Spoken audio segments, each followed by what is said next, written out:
Hi, everyone. I'm Morgan Zients, Webinar Manager here at Jotform. In today's webinar, we'll be doing a deep dive into Jotform's appointment field, which has recently been upgraded to with more robust scheduling features. I'm joined today by my colleague Annabelle Ma, Director of Communications. Together, we'll be spending some time giving you an overview of the appointment widget, highlighting improvements in use cases, and answering your questions.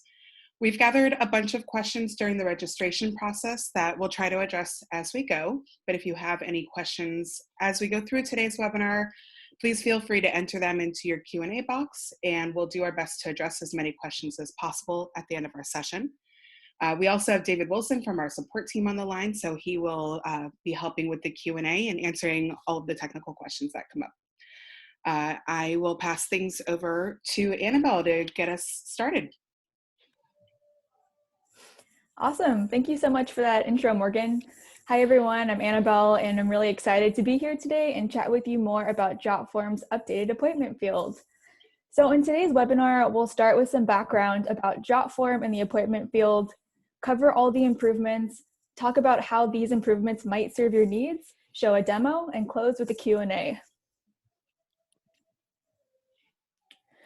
So for those of you who are new to Jotform or haven't used Jotform's form builder to schedule appointments, we'll start with a quick intro to who we are and our functionality. Jotform is the easiest online form builder tool with thousands of templates available to use out of the box or customize to suit your needs. Even if you prefer to start from scratch, you can build and send forms within minutes, create a form from a PDF, or clone an existing form. The options are really endless. The functionality that you'll be seeing today is available on all Jotform plans, whether you're a free or paid user. So you can get started for free and set up an account at any time on our website, and of course, upgrade if need be. The appointment field is just one of many fields you can add to your form.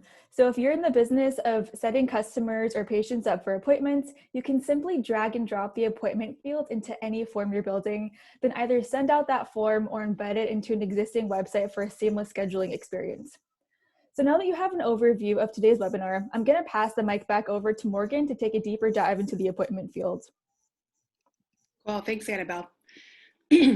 Many of the new features that we've rolled out have come directly from the feedback we heard after our vaccine distribution webinar earlier this year.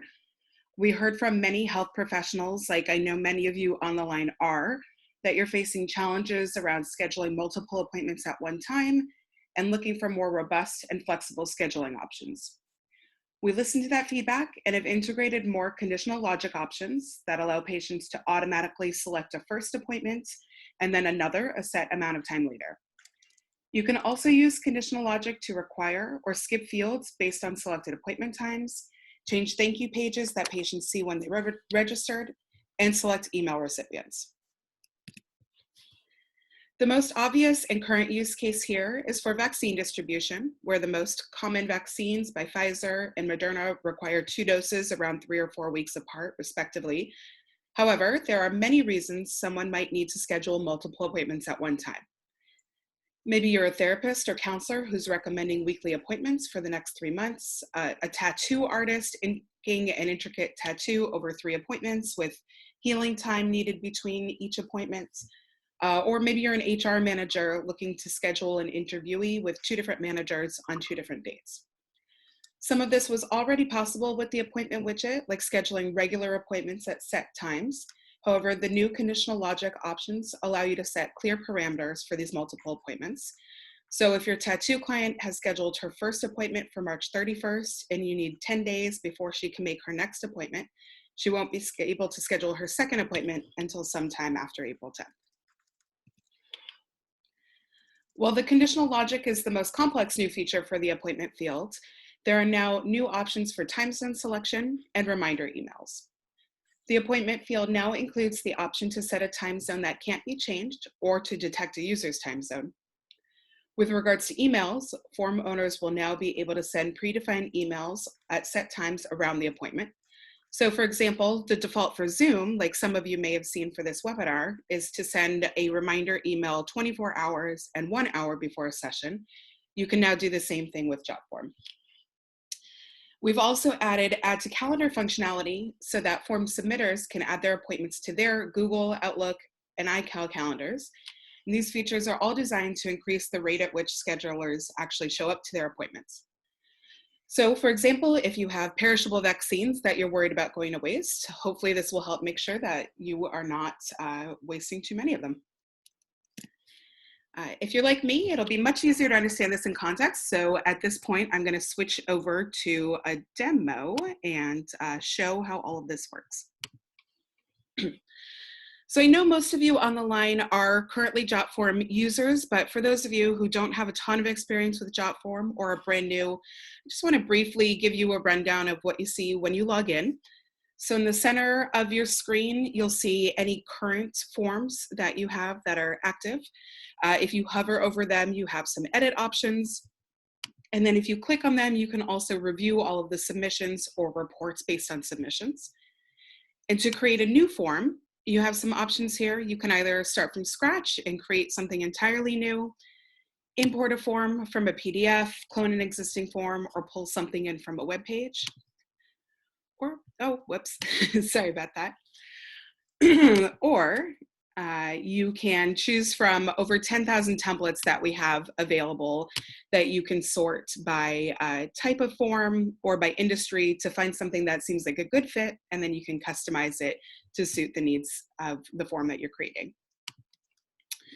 For our form for the demo today, I'm going to use this form I've already created, this COVID-19 vaccine appointment form that currently has 16 submissions. And I'm going to click to edit the form. And that should open up momentarily. So whether you're starting from scratch or editing a form that you already have, you'll see the same thing here. This is the form builder. On the right-hand side are some design options, that little paint roller icon. So you can change the color. I've chosen this calming turquoise for this. You can also customize it to suit your branding. You can change the width and look and feel of the form. You can choose a theme, or you can switch from a classic form where all of the questions are on one page to a card where single questions are on individual pages. And then on the left-hand side is where you'll add all of the form elements to the form that you're creating or editing. So that's this add form element. All you need to do is hit this plus to open it up. You'll see a number of options of things to add, as well as payment options that you can pull in, and then widgets for anything you don't see there. You can search widgets to pull stuff in. All you need to do to add fields is drag and drop wherever you want on the form. If you decide to move things around, again, all you need to do is drag and drop. And if it turns out you don't need that field, you can hit that trash icon to remove it and confirm that you want to delete the field. This form might look familiar to those of you who are in the vaccine distribution business. So basically what we've built here is a form where users have the option to select from one of two locations using a drop-down menu. Then you see shots 1 and 2 for the first location, the fairgrounds, and then shots 1 and 2 for the Coliseum. Then there's a brief medical questionnaire, also using some drop-down menus, a multiple choice selection so they can select however many pre-existing risk conditions they have, a precautions table so that they can select things that you as the vaccine distributor might want to be aware of the day of. We have a lifestyle questionnaire with some single choice questions, and finally consent at the bottom here. So name, email, and signature for consent. You may have noticed as I clicked on that trash icon earlier that there's also a properties widget right above that. Each form element has its own properties, and I'm going to focus today on the appointments since that's why we're here. But each does have its own menu, so you can click to set up all of the properties that you want to set up for any fields on here. So you can see in appointment properties, we have 4 sub-menus here of things that we can edit and adjust. Each form element has sort of the same general options. You can change the title of that piece of the form. You can change the alignments. You can make this a required field. So you see when I toggle that to on, there's now a red asterisk next to it. And you can duplicate a field. So here I didn't need to go ahead and set up shot 1, add in all of my properties, and then recreate that for shot 2. I was just able to duplicate shot 1. The next menu here is availability. Availability options pertain mostly to individual appointment slots. So first you have set options for the duration, but you can also edit that to make your own slot duration. And then you'll see those appointments pop up. So now they're in 5-minute intervals. You can also set individual intervals for whatever days you're offering appointments. So this is currently set to offer appointments between 9 a.m. and 5 p.m. Monday, Tuesday, Wednesday, 9 and 2 p.m. Thursday and Friday, and Saturdays.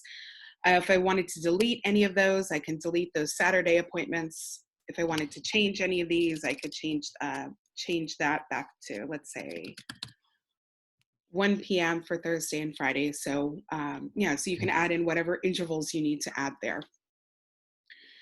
Finally, on this menu, you can add in a break for lunch or any other period of time that you might need a break. If that's off, there will be appointments scheduled throughout the intervals, but once you toggle that on, whatever break that you've added in will be included there. So in this case, we have a nice break from 12 to 2 p.m. every day. So you can see if I go to my appointments, let's say we'll go to the Friday appointments. The last appointment here is available at 11:55 p.m. a.m., 5-minute interval. And then there won't be another appointment available after that until, Friday is set so that it ends at 1 anyway, but let's go to Monday instead. So you'll see 11:55 a.m. and then you won't see another appointment until 2 p.m. and that's because of that lunch break that's added in there. The next tab here is limits, and limits pertains to your appointments overall. So availability is more about individual appointments. This is about the entire appointment program. So first we have a start and end date option. You don't have to include anything here, but in this case, we're starting appointments today on the 7th and running them through the end of the year.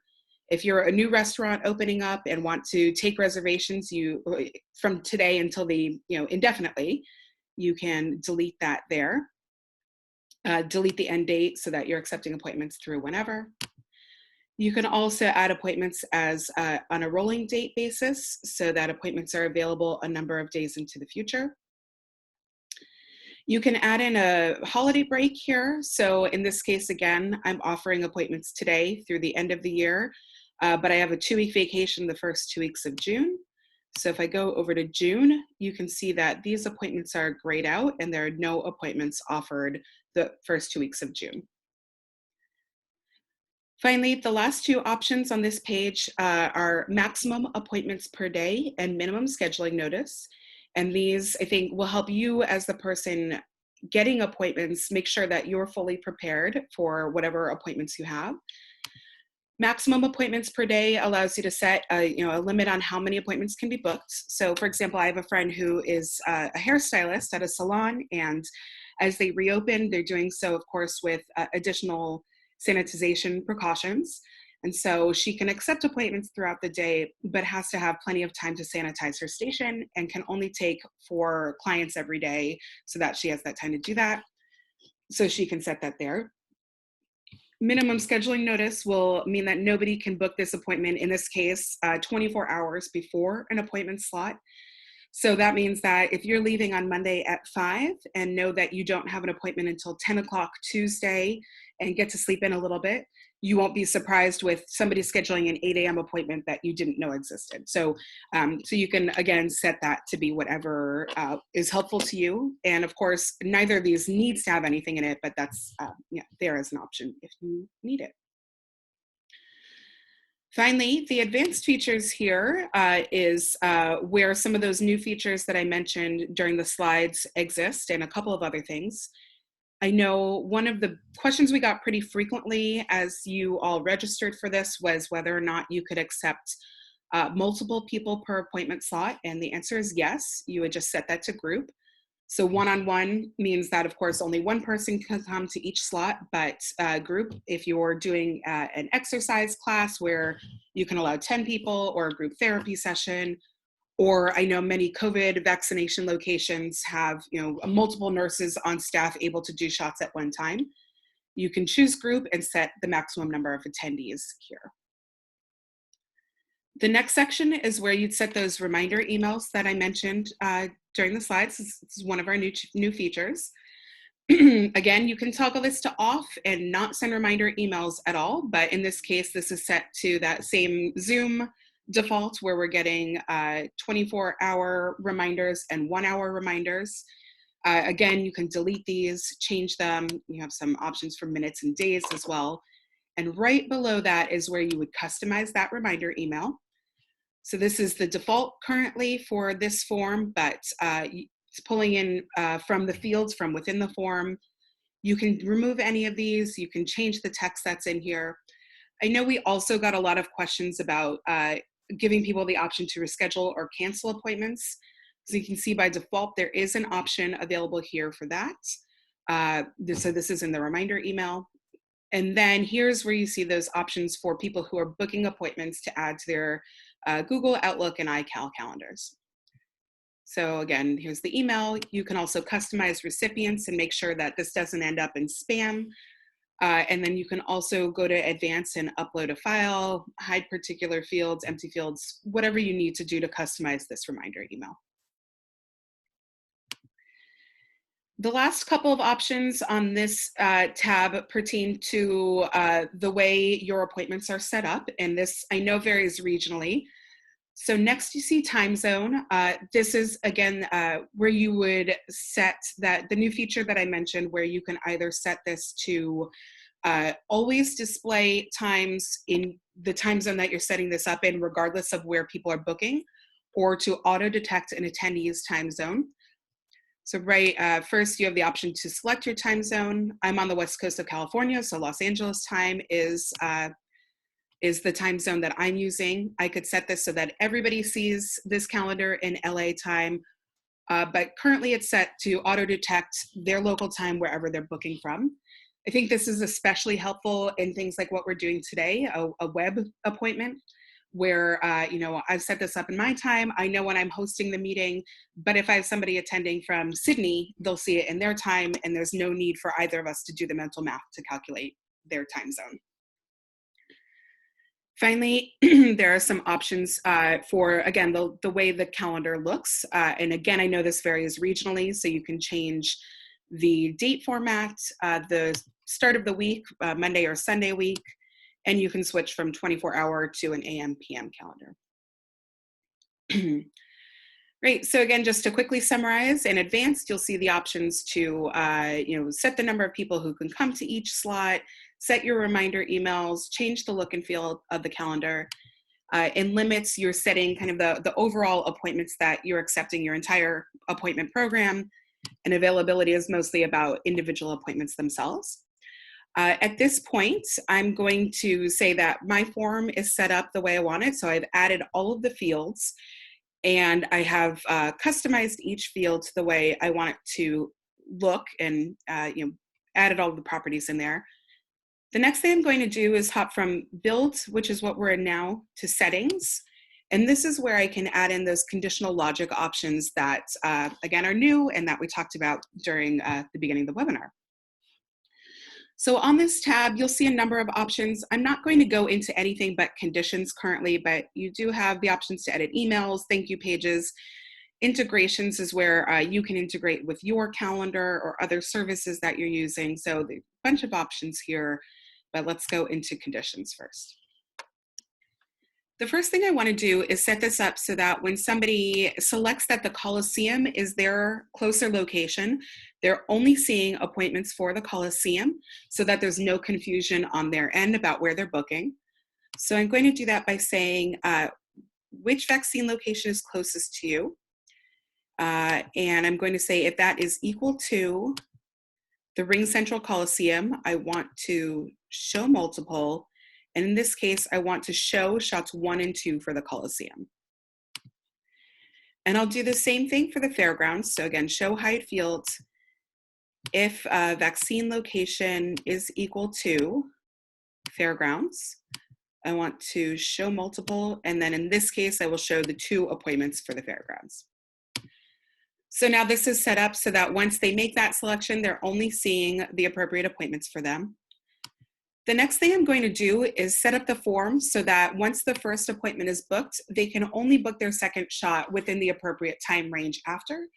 This piece is a little bit more complicated, so I will also go through this twice, and hopefully it makes sense to everybody, but if you still have questions, we can address those in the Q&A as well. So first we'll say if shot 1 for the fairgrounds is filled, so if they've selected their appointment, we want to calculate a field's value, and what we want to calculate is appointment shot 2, the start date for shot 2, and we're going to calculate this as shot 1 plus, and then I'm going to hit ellipses and scroll all the way down for weeks. And then within that parentheses, I'm going to add 3. So 3 weeks would be the start date at which they could book their second appointment. And I hit save, and so that's set up. I know vaccines, for the most part, have that kind of a 2-week sweet spot for the second shot. So I also want to add an end date in here. So we'll do that the same way. So we'll say again, if shot 1 for the fairgrounds is filled, so once they've made their selection for shot 1, we want to calculate shot 2 end date in this case. And we'll do that by saying we'll take the value of shot 1 plus ellipses, again, scroll all the way down for weeks, and here we'll hit 5 weeks and save that.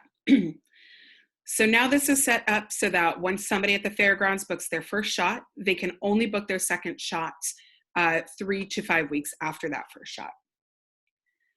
The last couple of things I want to show are the improvements we've added to the thank you page and the email recipient. So first, you'll see if you can change the thank you page based on any number of things here, but in this particular case, I'm going to say if shot 2 for the fairgrounds is filled, so if they're using the fairgrounds, I want to display a custom message for those. So this is the default thank you page. You have a number of ways that you can customize this. You can add in form fields from the form, so you can show them when their appointments are, or whatever fields you want to add here. You can change the layout, anything you need. In this particular case, I'm just going to say, we'll look forward to seeing you at the fairgrounds. And so this could be a little bit of a reminder to them that they've booked at the right location. And so I'll save that. And lastly, I'm going to change email recipient based on those appointment fields as well. So I will say, in this case, let's say that, again, we're looking at 2 locations. Each location has its own administrator overseeing all of the appointments at that location. And we want to make sure that that administrator is getting a confirmation email and seeing what shots are coming up. So we'll say if appointment shot 2 for the fairgrounds is filled, so again, if there's a value in there, we want to send that to me. I'm the administrator for the fairgrounds. But there's a different administrator for the Coliseum. So we'll say if shot 2 for the Coliseum is filled, we will send that same email to admin at Coliseum. So now that person will get the confirmation for Coliseum appointments. So the last couple of things here I'm not going to go through at this point, but you do also have options to enable or require fields or skip or hide sections based on whatever fields you want to as well. But now I will say that my form is done. I've added all of the customizations in that I need to, or the conditions that I needed to add, and I want to go ahead and publish it. So again, there are a number of options here that I won't go through at this time. I do want to show you what this looks like, but you do have options to embed into your website. So again, if you're a restaurant or a salon or a tattoo artist and you have your own website, you can embed these forms, assign, download as fillable PDFs. For now, I'm just going to go to open a new tab, and we'll pretend that I'm a person filling out this form. So now you'll see something very similar to what you saw in the build, but you don't see those appointment slots set up yet. And that's because I have to select one of my options first to do that. So let's say the fairgrounds is closer to me. So now we see the shots for the fairgrounds available. And I'll say, I'll take my first appointment on April 19th at 9:30 a.m. And you can see that second shot automatically updated. So it's currently showing May. If we go into April, you can see there's no options in April. In fact, the first option isn't until May 10th, and that's because May 10th is 3 weeks later, and then the 24th is 5 weeks later. So I can select my 8 a.m. appointment on May 10th, bright and early May 10th for shot 2. None of these fields are required, but if you were creating this and required these fields, I fill out anything that needs to be filled out. And then the last thing is the consent, which are required fields. So I'll go ahead and pull name, email, and my signature, and submit. So you can see that customized message that I included there that says that we look forward to seeing you at the fairgrounds. So again, this can be whatever you can display whatever you need it to display. The last thing I want to show is what this looks like to you as the form creator at this point. So I'm going to go back to my home by hitting that Jotform logo in the upper left-hand corner. And earlier this had 16 submissions. Now it has 17 because somebody new just submitted. And I will click on that and hit this table to view submissions. So any of your forms, your data will show data in a Jotform table. And here you can sort, you look at whatever you need to look at. Give this a second to load. This also has the ability to add new fields or anything else that you want to do to be able to look at your data better. One more second for this to load. Okay, well, it looks like my table doesn't want to cooperate right now, but I assure you all of the data that you'll see will come into this table. So this is reading off each of the questions. So which vaccine location is closest to you, all of the responses that I've gotten there. I know a lot of the questions we got were how you might go about checking people in for appointments. And I think that this is one easy way to do that. You can go to your table and add a new column. At the end of the table, for example, you can call that checked in, make it a checkbox, and as people show up to their appointments, you can check them in and show that they've actually showed up. And if you need to add anything else, like a notes field about if they have any pre-existing conditions or if they're feeling ill that day or anything that you want to note as they check in, you can also add that as a column to the table. Sorry that didn't load. Always fun to do things live. But at this point, that is the full cycle of setting up a form, having somebody use the form, and then seeing their submissions afterward. So I'm going to go back to our slides, and I will pass things back over to Annabelle to go through the Q&A. Awesome. Thank you so much for that overview, Morgan. That was great. So now we're going to dive into the Q&A session. We received a number of questions before the webinar, so we'll tackle those first and then pull from the chat. If for some reason we're not able to get to your question, you can reach out to our support team at support@jotform.com for assistance. Okay, let's get started. So let's see, a lot of users were wondering about a two-way calendar sync. David, would you be able to help us out with this one? Sure. Currently, there isn't an option for a two-way calendar sync.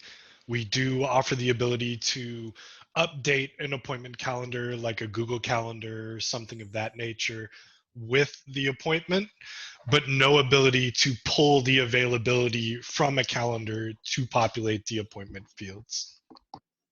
Got it. Thank you. The second category that users were asking about was HIPAA. So there's a couple questions here for that one. So the first one is, will HIPAA security apply to the calendar access? And the second one is, what's the best way to set up appointment confirmation emails and appointment reminders with a HIPAA compliant account? David, would you mind helping us with this one?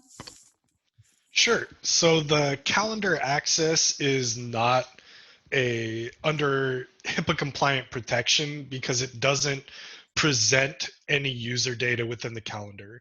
The calendar is only for scheduling of the appointments or selecting of the appointments, it doesn't actually provide any sort of information regarding other appointments that have been scheduled, no user details or anything like that. What was the second question? And the second one is, what's the best way to set up appointment confirmation emails and appointment reminder emails with a HIPAA compliant account? So by default, if a field is marked as containing protected health information, it would not be included in the body of the email. Generally, we like to recommend omitting any sort of protected health information from the body of those emails, since the contents of that email would get logged on whatever service sent the email and also the service that received the email. So you could just include things like the person's name, maybe the appointment time, or just simply say your appointment has been scheduled, and then send a reminder email later with just the date or something of that nature, so that there's no real link to the specific person's medical data or anything like that in the actual body of the email. Perfect, thank you.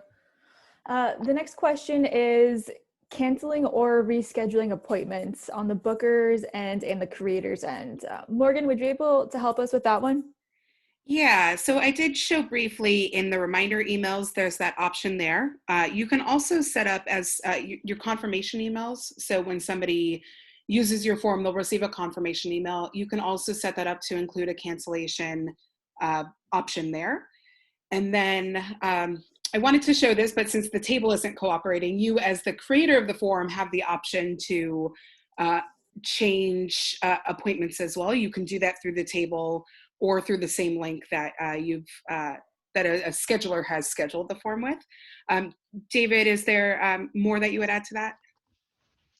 The only thing I would add would be if you want to require them to reschedule, you can leave the appointment field as a required entry, but you could also conditionally unrequire it if you want them to be able to clear their appointment completely. Perfect. Thank you. Another question that came through was if there's any options for a wait list.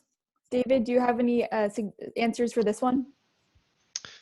Usually, if there's some sort of wait list that needs to be set up, we would have a condition in the form or just simply add a new thank you page or new form contents when the appointments fill up. So you could have it be just something as simple as hiding all of the fields in the form when all of the calendars are full, showing a little paragraph field with a link to a separate waitlist form, or even adding additional fields to say, we apologize, all of the appointments are full. Please enter your information below and we'll follow up via email as soon as we have more availability. Perfect, thank you. Another question that came in was about Jotform's integrations. And just to give a heads up, we do have dozens and dozens of different types of integrations, whether you're looking for payment processors, customer relationship management tools. It really is pretty endless for what you can integrate with your form. So if you're interested in kind of seeing what else we have to offer in that regard, you can visit jotform.com/integrations and then search for the app that you're interested in linking with our form. Let's see, another question we have too is if we are able to include 2 or more currencies in one form. David, do you have an answer for this one? That would depend on what type of presentation of those currencies. If you are producing a calculated value based on various entries and you want to have a currency symbol preclude any sort of value, you could use a conditional calculation and say if they select this as their location, have this specific output and include that currency symbol for that location. But if it's going to be something like using one of our payment fields, it would only be possible to include one currency symbol. Okay, perfect. Thank you. All right, awesome. So I'm going to jump over to the chat now. I think we answered this first question here about cancellation. So we'll go to the second one from Yvette. Is there a way to have different limits for different days? For example, is it possible to have no more than 20 appointments on Monday, but 50 on Tuesday? David, do you know about this one? Currently, no. As far as I know, it's only possible to set the group availability as a specific value. There isn't an ability to set the group availability on a per day basis or per appointment basis. Generally, under those circumstances, we would recommend using multiple appointment fields. One with, let's say, if you wanted 5 available for Monday and then 10 available for each slot on Tuesday, you would have one Monday appointment field and then one Tuesday appointment field, and then conditionally show either of those fields based on which date they want to sign up for. And then you would have the 2 separate availabilities, but no ability to do it with a single field. Okay, thank you. And then it looks like James was curious about a buffer time and if that's possible to add that in between appointments to give teams time to prep. Do either of you have an answer for that one? I can take that one. In this instance, I would recommend simply extending the appointment times. So if you wanted to have one appointment per hour, but you wanted a half-hour buffer time, you would set the actual availability or the actual intervals to an hour and a half.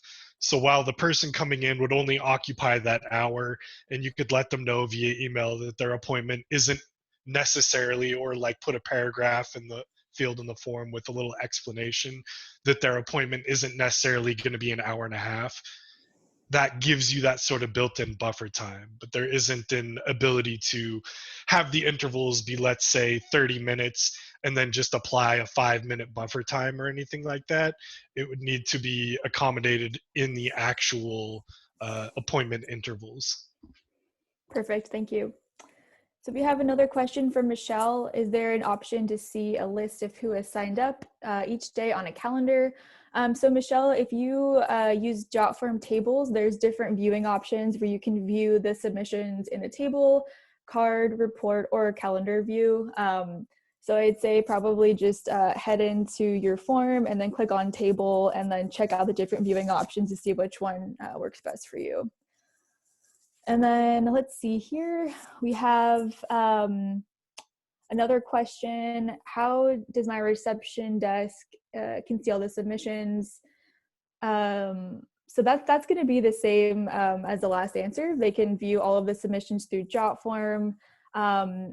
You can assign this individual a form too, so that they don't necessarily have to have a Jotform account. You can also upgrade to an enterprise plan and have multiple teammates kind of under one umbrella. There's a few different options to kind of give this person access to Jotform tables. And then next question from Marilyn. Can you text the appointment confirmations instead of emailing them? David or Morgan, do you have an answer for this one? I could take that one as well. There isn't a built-in option to do it. There are sort of workarounds, I guess. One of them would be email to text, and essentially that allows for forwarding an email through a phone service and then having that email be forwarded via text message. And then there's also various third-party integrations that aren't necessarily our built-in integrations, but Zapier is one of our essentially partnered companies, and they have tons of different integrations that allow for sending confirmations when a submit or triggering confirmation text based on a submission received through the form. So nothing really built in, but there are ways to do it with various workarounds. Perfect, thank you. I just want to add to that, if you're doing the email reminders that I showed off or a text message, make sure that you have email and phone number as fields on the form as well. So you'll need those to be able to do either reminder. Perfect. Awesome. Well, it looks like we are just out of time for the Q&A. I see someone asked if there will be a recording. There will absolutely be a recording, and we'll have that up on our YouTube channel in the next few days. If we didn't get a chance to answer your question, again, please feel free to email support@jotform.com for assistance, and I will pass the mic back over to Morgan to close us out. Yeah, I just want to thank everybody for coming today. As Annabelle mentioned, you can always check in with support. You're also, excuse me, you're welcome to email me, Morgan at Jotform. There are a couple of links to related resources here. So that vaccine distribution webinar that we did a few weeks ago that I mentioned, as well as a blog all about the appointment fields. These will be included when we post this video as well, but if you want to look at them immediately, I recommend taking a quick picture here or screenshotting so you can follow up there. And at this point, again, want to thank everybody for coming, and we will see you at the next webinar.